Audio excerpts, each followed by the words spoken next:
शब्द ज्ञानानुपाती वस्तु शून्यो विकल्पः। शब्दार्थ।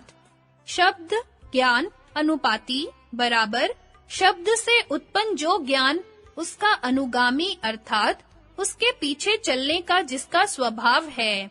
वस्तु शून्यः बराबर वस्तु से शून्य है, वस्तु की सत्ता की अपेक्षा नहीं रखता है। विकल्पः बराबर विकल्प कहलाता है। अन्वयार्थ। शब्द से उत्पन्न जो ज्ञान उसके पीछे चलने का जिसका स्वभाव हो और जो वस्तु की सत्ता की अपेक्षा न रखता हो, इस प्रकार का ज्ञान विकल्प कहलाता है। व्याख्या। शब्द के ज्ञान के अनंतर उदय होने वाला जो निर्विषयक चित्त का तदाकार परिणाम है, वह विकल्प वृत्ति कहलाता है। यह वृत्ति निर्विषयक होने के कारण प्रमाण वृत्ति से भिन्न है और यह विपर्य वृत्ति भी नहीं है, क्योंकि बोध होने पर इसका व्यवहार चलता रहता है। जैसे पुरुष का चैतन्य रूप है, इस शब्द ज्ञान के अनंतर जो पुरुष का चैतन्य रूप है, ऐसा चित्त का तदाकार परिणाम विकल्प वृत्ति है, क्योंकि इस वृत्ति में पुरुष विशेषण रूप और चैतन्य विशेष्य रूप भासता है। परंतु जैसे अश्व का घोड़ा कहने से एक ही पदार्थ में विशेषण विशेष्य भाव संभव नहीं है, वैसे ही पुरुष में जो कि चैतन्य ही है, विशेषण विशेष्य भाव नहीं है। इसलिए पुरुष का चैतन्य रूप है, यह ज्ञान निर्विषय होने से विकल्प वृत्ति रूप है। चैतन्य ही पुरुष है, ऐसा बोध होने पर भी पुरुष का चैतन्य रूप है, ऐसा व्यवहार होता है। इसलिए यह विपर्य वृत्ति रूप नहीं है। इसी प्रकार अनुत्पत्ति धर्मा पुरुषः इस शब्द ज्ञान के अनंतर उत्पत्ति रूप धर्म के अभाव वाला पुरुष है। ऐसा जो ज्ञान उदय होता है, वह भी विकल्प वृत्ति है, क्योंकि भाव पदार्थ से अन्य कोई अभाव पदार्थ नहीं है। इसलिए पुरुष में उत्पत्ति रूप धर्म के अभाव का ज्ञान निर्विषयक है। ऐसा बोध होने पर भी कि भाव पदार्थ से अतिरिक्त कोई अभाव पदार्थ नहीं है, उक्त शब्द ज्ञान के बल से अनुत्पत्ति धर्मा पुरुषः ऐसा व्यवहार होता ही रहता है। इसलिए अनुत्पत्ति धर्मा पुरुषः उत्पत्ति धर्म के अभाव वाला पुरुष है। यह विपर्य रूप नहीं है, किंतु विकल्प वृत्ति रूप है। इसी प्रकार राहु का सिर, काठ की पुतली, यह ज्ञान भी विकल्प वृत्ति है, क्योंकि राहु और सिर, काठ और पुतली का भेद नहीं है। यह ज्ञान भी निर्विषयक होने से विकल्प है।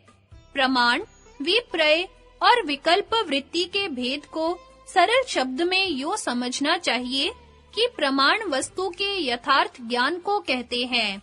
जैसे सीप में सीप का ज्ञान, यह यथार्थ ज्ञान वस्तु के रूप में प्रतिष्ठित होता है, जैसे सीप में सीप का ज्ञान प्रतिष्ठित है, अर्थात स्थिर है, ठहरा हुआ है।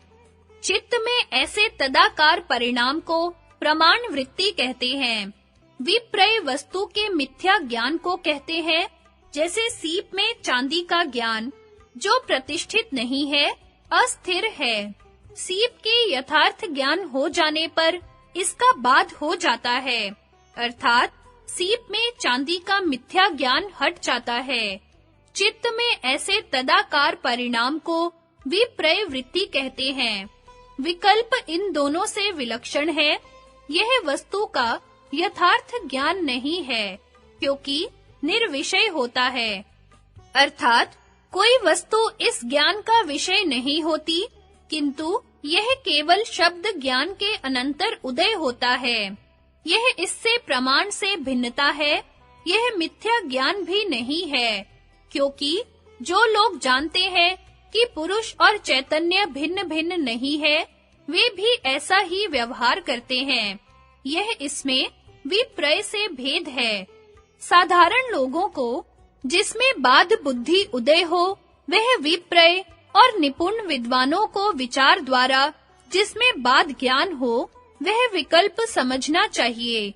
यह विकल्प वृत्ति वहाँ होती है जहाँ अभेद में भेद या भेद में अभेद आरोप किया जाता है। जैसे पुरुष और चैतन्य, राहु और सिर, काठ और पुतली दो वस्तु नहीं है, तथापि इस अभेद में भेद आरोप किया जाता है। लोह और आग अथवा पानी और आग दो वस्तु हैं, तथापि लोहे का गोला जलाने वाला है अथवा पानी से हाथ जल गया, इस कथन से भेद में अभेद आरोप किया जाता है। अहम वृत्ति भी एक विकल्प वृत्ति ही है, क्योंकि इसमें चेतन और अहंकार के भेद में अभेद आरोप किया जाता है। पल, घड़ी, दिन, मास आदि की ज्ञान रूपी वृत्तियां भी विकल्प वृत्तियां हैं, क्योंकि क्षणों के भेद में अभेद का आरोप किया जाता है। गौ आदि शब्दों में शब्द, अर्थ और ज्ञान के भेद से अभेद से भासने वाली वृत्ति भी विकल्प वृत्ति ही है। टिप्पणी: विज्ञान भिक्षु ने इस सूत्र का अर्थ निम्न प्रकार किया है। शब्द ज्ञान अनुपाती, शब्द और ज्ञान जिसके पीछे आते हैं, वस्तु शून्यः बराबर और वस्तु से जो शून्य है, विकल्पः बराबर वह विकल्प है, अर्थात यह ज्ञान वस्तु से शून्य है। ऐसा जानने वाले विवेकी भी ऐसा ही कहते और समझते हैं। संगति: निद्रा वृत्ति का स्वरूप बतलाते हैं। अभाव प्रत्यालंबना वृत्तिर्निद्रा। शब्दार्थ: अभाव प्रत्यय आलंबना बराबर अभाव की प्रतीति को आश्रय करने वाली, वृत्ति बराबर वृत्ति, निद्रा बराबर निद्रा है। अन्वयार्थ: अभाव की प्रतीति को आश्रय करने वाली वृत्ति निद्रा है। व्याख्या: निद्रा वृत्ति ही है। इसको सूचित करने के लिए सूत्र में वृत्ति ग्रहण है। कई आचार्य निद्रा को वृत्ति नहीं मानते हैं, किंतु योग के आचार्य आत्मस्थिति से अतिरिक्त चित्त की प्रत्येक अवस्था को वृत्ति ही मानते हैं। अभाव शब्द से जागृत और स्वप्नावस्था की वृत्तियों का अभाव अथवा जागृत और स्वप्न की वृत्तियों के अभाव का हेतु तमोगुण को जानना चाहिए। रजोगुण का धर्म क्रिया और प्रवृत्ति है। जागृत अवस्था में चित्त में रजोगुण प्रधान होता है, इसलिए वह सत्व गुण को गौण रूप से अपना सहकारी बनाकर अस्थिर रूप से क्रिया में अर्थात विषयों में प्रवृत्त करने में लगा रहता है। तमोगुण का धर्म स्थिति, दबाना, रोकना अर्थात प्रकाश और क्रिया को रोकना है। सुषुप्ति अवस्था में तमोगुण रजस तथा सत्व को प्रधान रूप से दबा देता है, इसलिए चित्त में तमोगुण का ही परिणाम प्रधान रूप से होता रहता है। उस समय चित्त में अभाव की ही प्रतीति होती है। जिस प्रकार एक अंधेरे कमरे में सब वस्तुएं छिप जाती हैं, किंतु सब वस्तुओं को छिपाने वाला अंधकार दिखलाई देता है, जो वस्तुओं के अभाव की प्रतीति कराता है।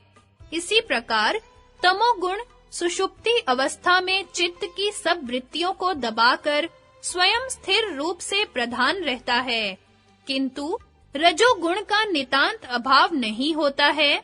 तनिक मात्रा में रहता हुआ वह इस अभाव की भी प्रतीति कराता रहता है। चित्त के ऐसे परिणाम को निद्रा वृत्ति कहते हैं। तब चित्त में तमोगुण वाली मैं सोता हूँ इस प्रकार की वृत्ति होती है। इस वृत्ति के संस्कार चित्त में उत्पन्न होते हैं, फिर उससे स्मृति होती है कि मैं सोया और मैंने कुछ नहीं जाना।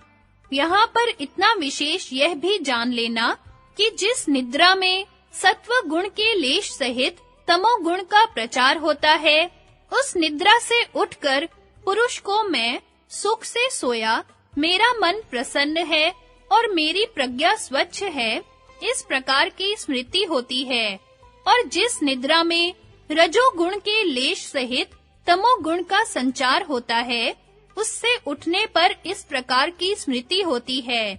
मैं दुख पूर्वक सोया, मेरा मन अस्थिर और घूमता सा है।